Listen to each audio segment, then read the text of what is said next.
Tonight, the family of the Fishmongers Hall killer apologised for what he did. Good evening. The brother of the Fishmongers Hall attacker said his family are truly sad at what happened, offering condolences to the families of the two people Usman Khan killed.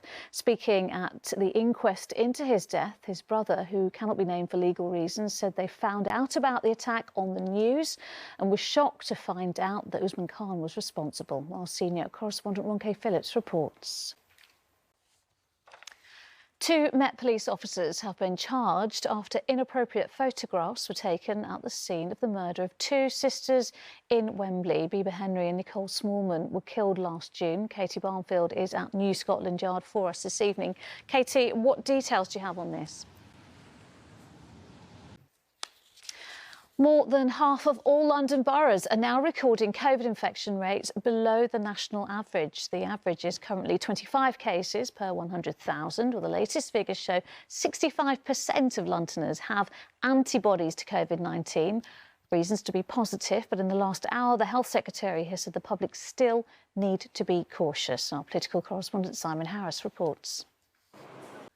A protest outside the Grenfell Tower fire inquiry stopped proceedings this morning. Protesters were angry at Claire Williams, one of the council's housing managers who was giving evidence. Rags Martel was listening as they tried to make their feelings heard. A former Chelsea youth player has started a campaign to raise awareness of mental health issues in young players. Aged 6, Max Thompson dreamed of being a professional footballer.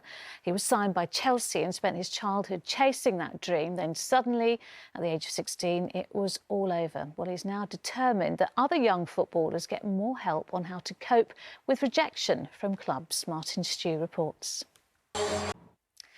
Now, with theatres and cinemas shut for so long, we've seen podcasts increase in popularity. Great for listeners, but they've also provided a means for actors and musicians to still practice their art in front of an audience. Well, this week sees the release of a musical podcast that takes us back to 18th century London.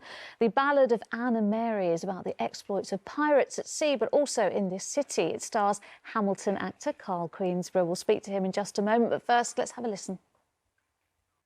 Oh, Sally is it. You like a musical, don't you? I love a musical. Well, it's so incredibly cold it has been this April, despite the blue skies. I know.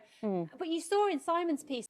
And finally, the nominations are in for the BAFTA TV Awards, with one show set in London leading the way with 15 nominations in total. Great series. That is it. I'm back with the latest after ITV News at 10. Coming up, Mary with the ITV Evening News. But from me and the rest of the London team, bye-bye.